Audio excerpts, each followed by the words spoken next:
Physical activity pyramid is an illustration of the different types of physical activities and its associated benefits to health fitness.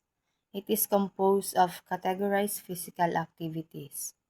This pyramid was designed to help people live an active lifestyle, reap the fitness and performance benefits of routine exercise, reduce the health risks associated with inactivity, and reduce the injury risks associated with too much activity.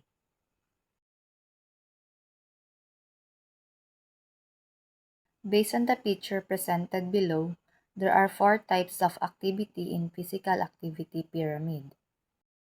Level 1, which is the base, it is activities like brisk walking. This is also including active play. They are the most done activities. They are activities that increase the heart rate. For example, walking, jogging, or climbing for a short time are some examples belong to this step.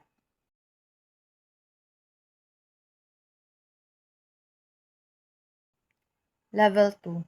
Jogging, biking, swimming, playing volleyball, basketball, and other vigorous sports and recreation belongs to this step.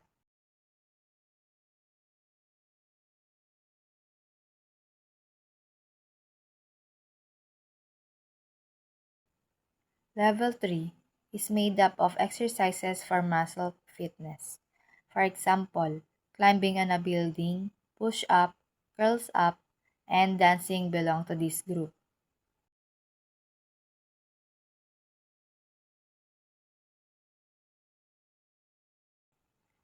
Level 4, the top, minimal activity.